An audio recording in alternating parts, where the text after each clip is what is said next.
Snow blew across the dusty frontier town like a warning from the mountains.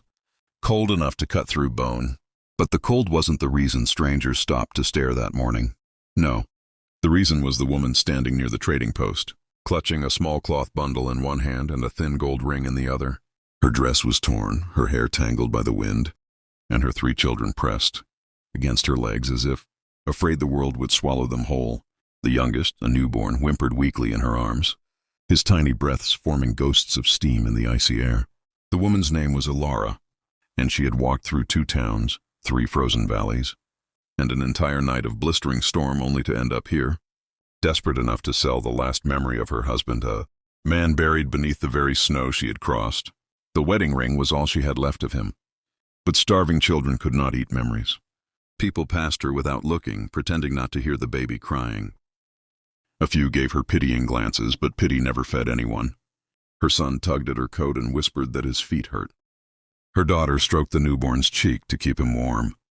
Ilara kept her voice calm for them even as her stomach twisted painfully. They had eaten nothing since dawn yesterday. She wiped the snow off the ring, swallowed her pride, and stepped toward the trading post counter. Inside the store, heat from the iron stove brushed her face like mercy. The shopkeeper, a stout man with eyes always calculating, looked up from counting coins. Ilara unwrapped the little ring. "Can you give me food for this?" she asked, her voice trembling, though she tried to steady it. The shopkeeper picked up the ring as if he were lifting a rotten nut. "Gold's thin," he muttered. "Hardly worth anything." But Ilara knew he lied. It was real, and even thin gold could feed a family for weeks. Still, her eyes said she would accept anything, even crumbs.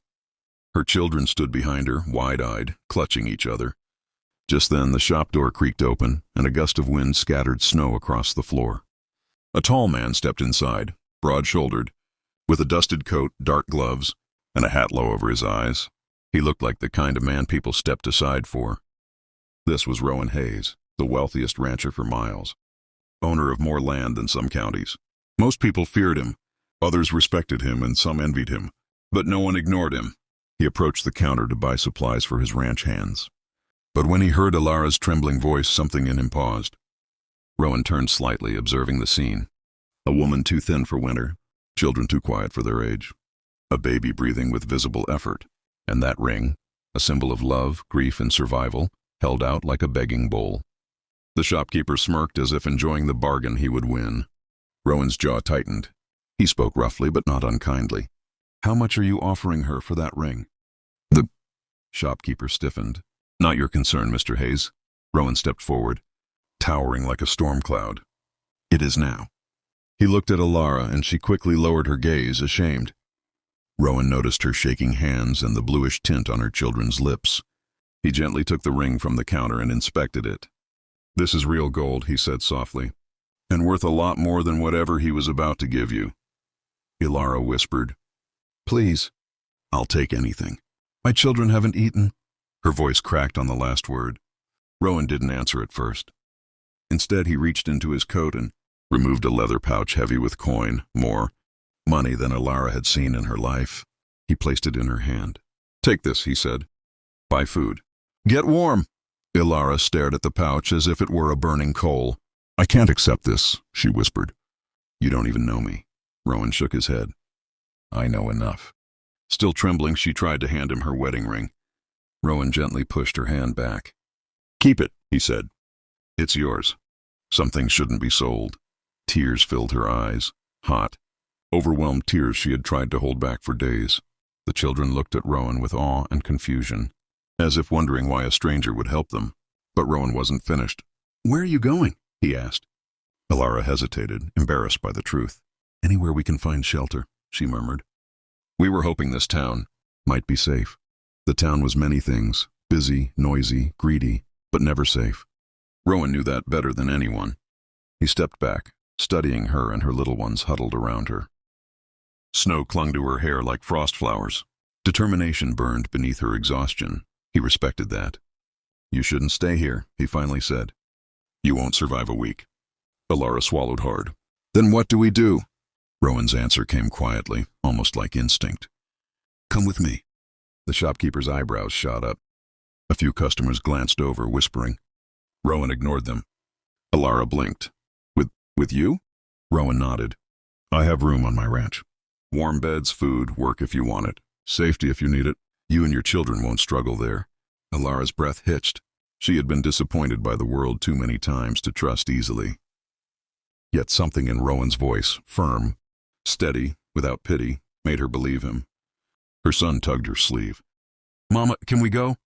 The girl nodded eagerly while the baby whimpered, needing warmth.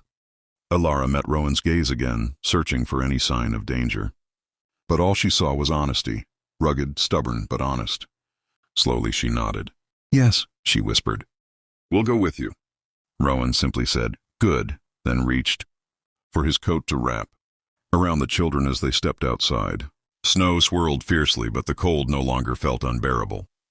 For the first time in months, Alara walked toward hope instead of away from it.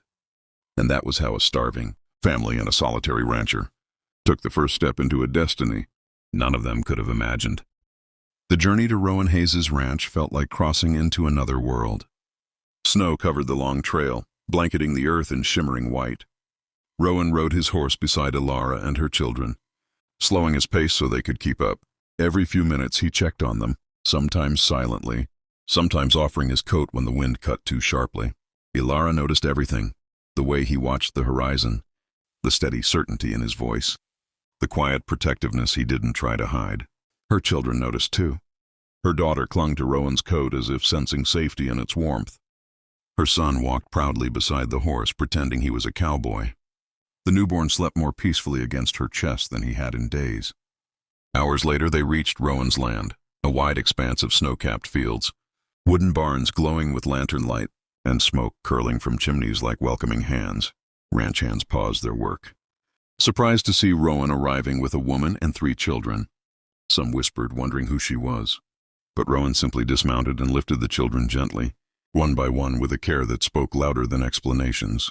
Inside the ranch house, warmth flooded around them. Alara almost collapsed from relief. A kind older woman named Maribel, Rowan's longtime cook, rushed forward with blankets, broth, and a fire crackling strong enough to melt the frost from their bones. The children devoured the hot soup, their eyes shining with gratitude. Maribel watched them with soft amusement. Lord above, she said, when was the last time these babies ate? Alara lowered her gaze. Yesterday morning. Maribel clicked her tongue and went to fetch more. Rowan quietly approached Alara. There's a spare room upstairs, he said. For you and the children. Fresh bed sheets. Warm water. Stay as long as you need. Nothing is owed. Those last words shook her more than anything else. Nothing is owed. People always wanted something.